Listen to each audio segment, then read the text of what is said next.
Bom, pessoal, hoje eu vim falar aqui com vocês sobre esse dente aqui, né, que é o molar superior, no caso aqui o primeiro molar superior, e eu tenho também aqui um molar inferior, mas hoje eu vim falar especificamente aqui do nosso molar superior, que é um dente bastante importante, né, na arcada dentária, é um dos principais que recebe toda a força mastigatória, né, junto com o seu antagônico aqui, o primeiro molar inferior.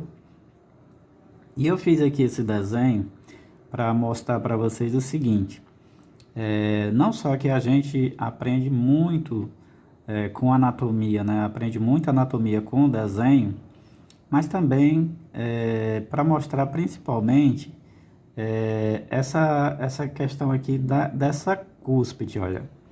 Essa cúspide, que é a mesiolingual ou mesiopalatina, né, no caso aqui do superior, ela é uma cúspide muito forte, né? Porque, olha, eu deixei aqui em destaque em uma cor diferente aqui, justamente para mostrar esse formato dessa cúspide, né? Porque ela é única, então as outras até que são semelhantes, mas essa ela é muito diferente das outras, né? Então, para começar, a gente começa observando aqui o, o formato dela, né? Que ela é uma cúspide com 5 vertentes, né? Ou seja, ela é uma pentagonal, né? Então ela faz esse formato aqui pentagonal, né? Formado aqui por 5 triângulos, né? Ou semitriângulos. E essa forma dela, esse formato que ela tem, é justamente aqui que caracteriza ela como a cúspide mais forte, né, da arcada dentária e também a maior cúspide, né, porque a maioria é formada por quatro vertentes, né, e no caso dessa aqui são por 5, né, então é uma cúspide muito forte. Então, pegando aqui o nosso molarzinho superior, né, o primeiro molar superior, apesar que esse aqui é o dente invertido do desenho, né? Olha, a cúspide, essa referência aqui dessa cúspide está no outro elemento, né? É, no caso aqui no 26, e esse aqui é um 16, tá? Então, ele seria aqui esse aqui é o direito, né? E o outro seria o esquerdo, tá? Também é até interessante a gente observar que a gente tem que estudar, inclusive, essa diferença de dente, né? Ou seja, você saber relacionar uma cúspide que pertence a um elemento de um lado da arcada ao outro, né? Então, para você identificar, é bom você fazer esses conflitos, né? De forma do dente, né? Então você está estudando pelo 26 e olhando aqui o 16 e vendo que eles são espelhados, né? Então o que você vê aqui no 26 você vai ver no 16 de forma espelhada, ou seja, o contrário, né? Então a gente observa aqui, olha, que essa cúspide, ela é muito poderosa, né? Então isso torna ela, como eu já falei, a maior cúspide, né, entre os elementos. E por quê? Porque ela precisa ser assim, olha.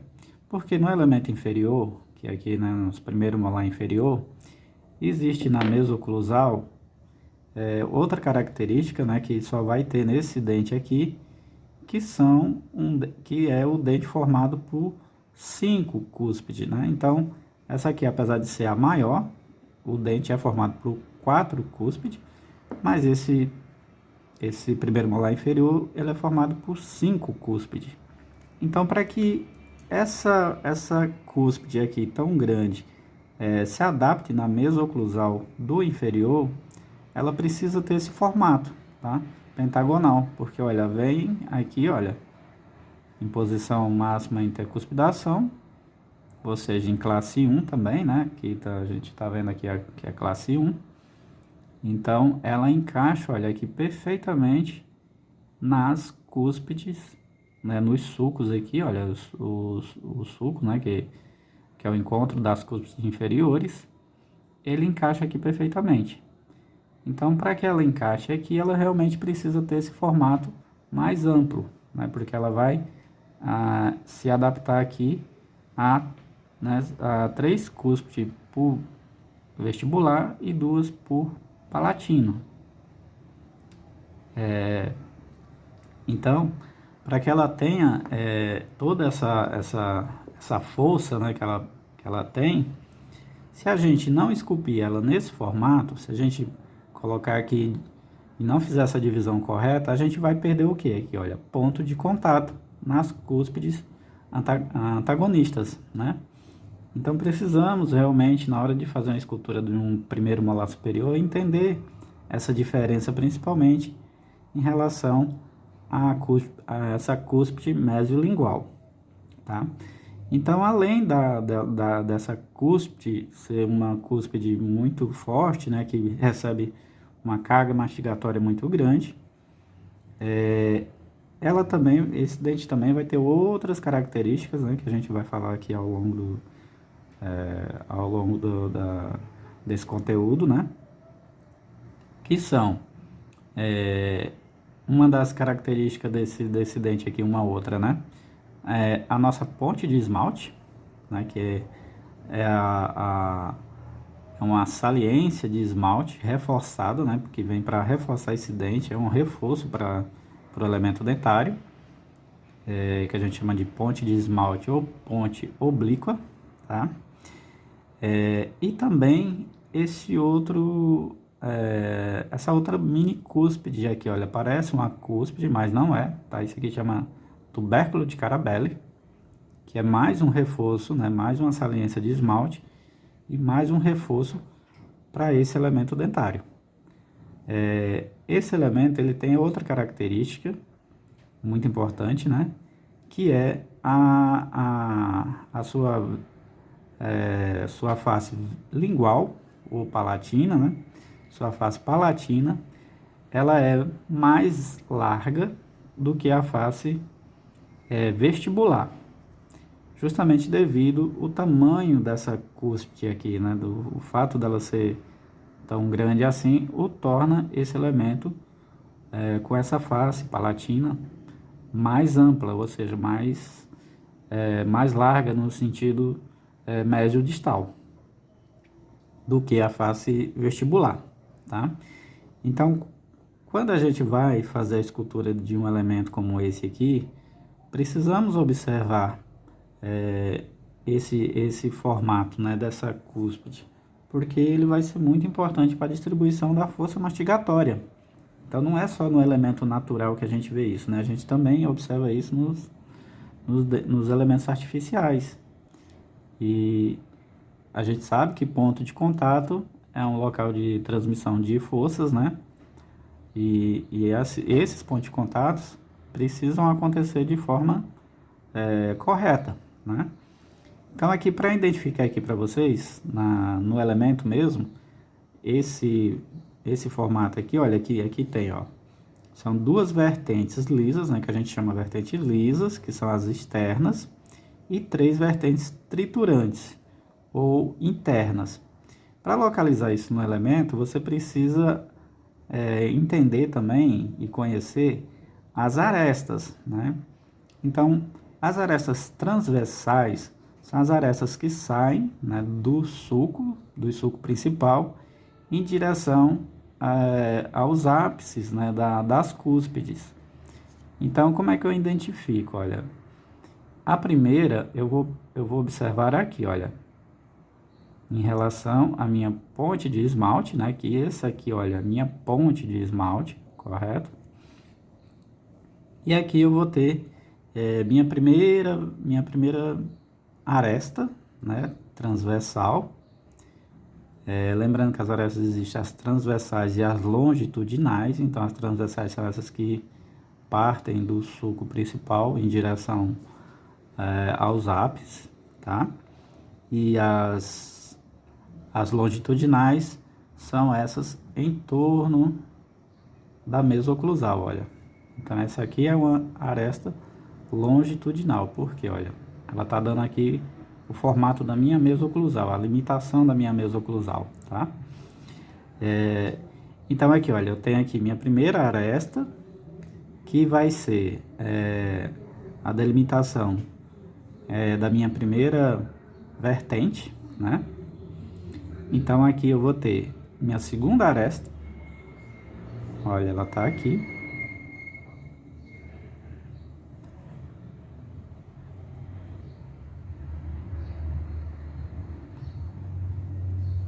Vou fazer ela bem mais funda aqui. Aqui eu tenho o meu suco principal. E no caso aqui, olha, a minha fossa principal também, né? Outra coisa importante, né? Saber onde localizar a fossa principal.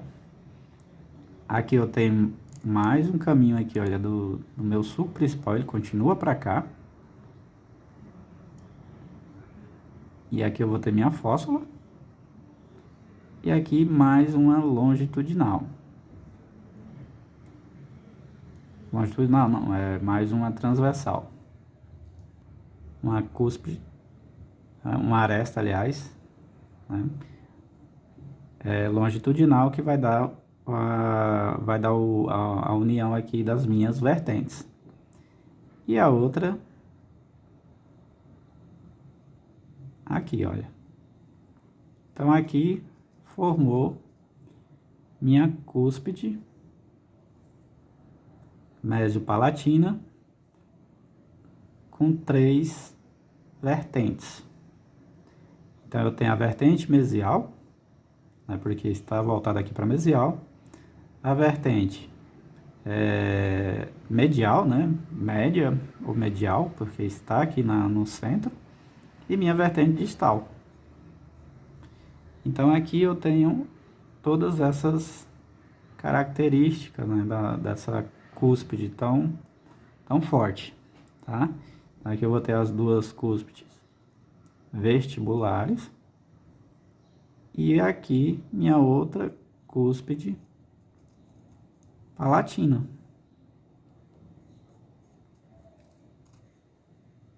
Formando aqui minha mesa oclusal. Então essa é a minha mesa oclusal, ok?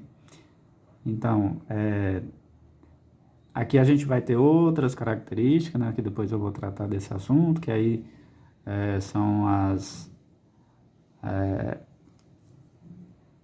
aqui eita, aqui, marcar melhor aqui.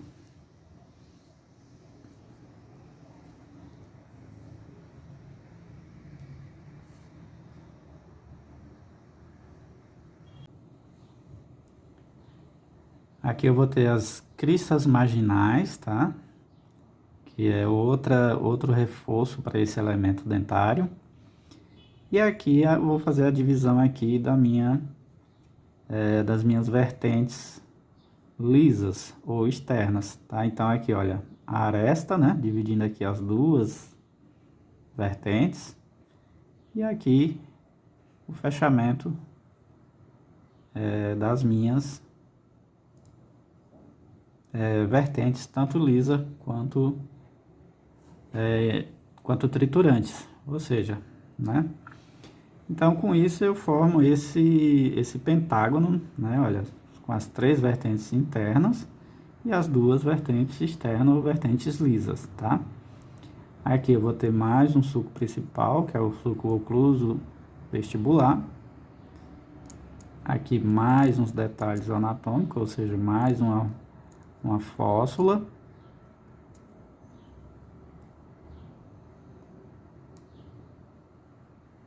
E aqui as minhas cristas marginais, tá?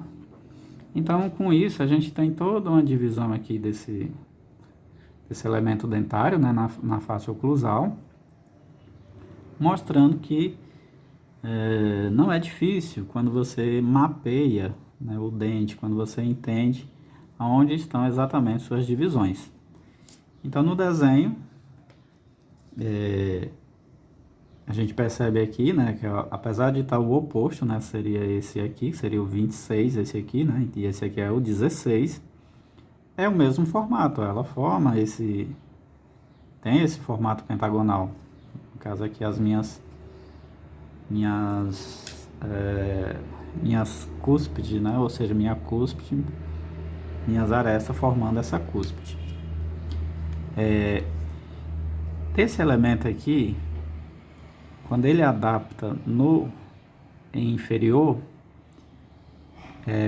a gente percebe aqui que ele encaixa, tem um encaixe aqui, olha, das cúspides vestibulares, né? A mesovestibular, ela oclui exatamente no sulco que divide aqui a cúspide inferior, a mesovestibular vestibular também, só que ela encaixa aqui no sulco com a médio-mediana, porque esse dente aqui, ele vai ter 3 cúspides vestibulares, né? Mesio-vestibular, a médio-mediana e a vestíbulo distal. Então, às vezes a gente confunde um pouco assim, os nomes das cúspides, né, na hora de falar. Às vezes troca, mas é normal. A gente vai treinando e vai aprendendo o nome dessas cúspides, tá? Então, vamos estudar mais esse elemento superior. Ele tem mais características, né? Tem coisas mais importantes aqui ainda para falar sobre ele. A gente vai falar depois das raízes desse elemento, né? Que esse aqui é um macro modelo que não tem as raízes, mas as raízes dele também são interessantes a gente estudar, principalmente quando a gente vai fazer uma escultura de um elemento no formato regressiva, né? No formato regressivo a gente esculpe essas raízes, então a gente precisa entender o formato dessas raízes, para que lado que ela vai, né? Para que lado quantas raízes são, qual é a maior, qual é a menor, para que lado que ela geralmente costuma inclinar, tá? Então tudo isso a gente vai aprofundar o estudo nesse elemento aqui, é o queridinho de todo mundo, né? Que é o primeiro molar superior, todo mundo adora ele, todo mundo quer fazer ele. Vamos falar mais ainda sobre essa questão aqui do tubérculo de Carabelli, né? Que além de reforço ele tem mais funções. E vou fazer mais desenhos para vocês, trazer mais conteúdo relacionado aqui à anatomia dental. O desenho é muito bom para você treinar a percepção, tá? Então, estou sempre trabalhando com desenho, que ele me ajuda muito a dar o formato, né? Então eu vou falar um pouquinho aqui do desenho, porque quando você está desenhando, você começa a perceber nuances, né, em relação à anatomia.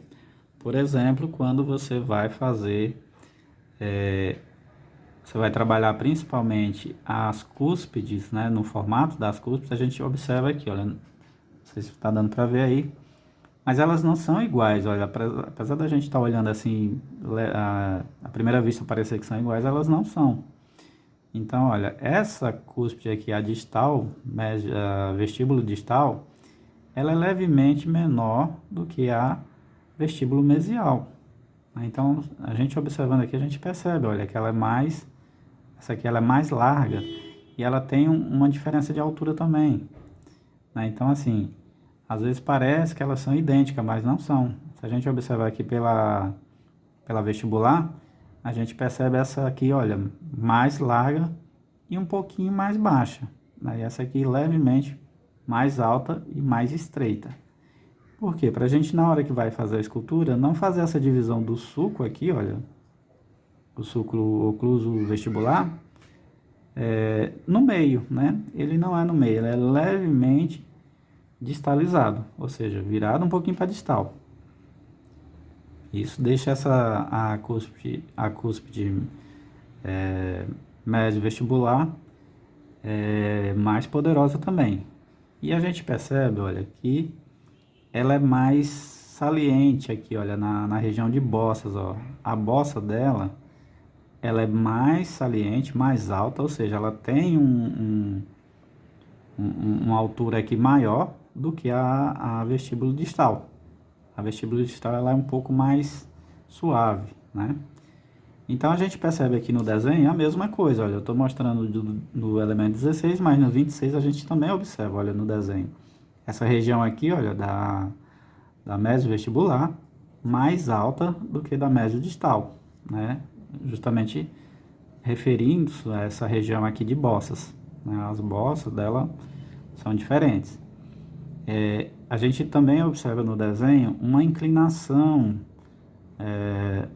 dessa face aqui distal, inclinada mais para a palatina, né, do que para vestibular. E a gente observa aqui no elemento a mesma coisa, ó, uma inclinação aqui, olha, no sentido palatino, inclinação não, uma saliência maior e uma inclinação menor aqui para vestibular, tá? Então, no desenho a gente vai observando essas nuances, né? Essas diferenças.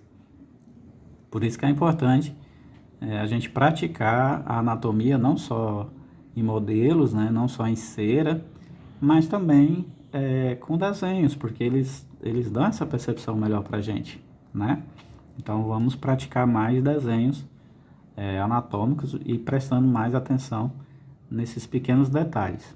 Os dentes anteriores têm muitas nuances que uma mudancinha que você faz dá uma diferença danada no dente, né? Então precisa se treinar o olho para isso, né? Para você observar essas diferenças, principalmente quando a gente vai trabalhar com ângulos. Então os ângulos eles são muito importantes porque se você deixar ele de um formato que fica muito arredondado ou muito menos arredondado, você vai dar uma característica totalmente diferente para o elemento. Então essas nuances são interessantíssimas para a gente estudar. Tem muito mais coisa aqui para estudar sobre os molares, né? Porque os molares realmente eles são dentes muito poderosos, a gente precisa observar eles mais de perto. E eu vou estar aqui sempre trazendo mais conteúdo para vocês relacionado aos molares e também depois futuramente aos anteriores. Ok? Então, mão na massa e vamos desenhar, vamos praticar e vamos entender melhor a anatomia porque ela faz toda a diferença no seu trabalho.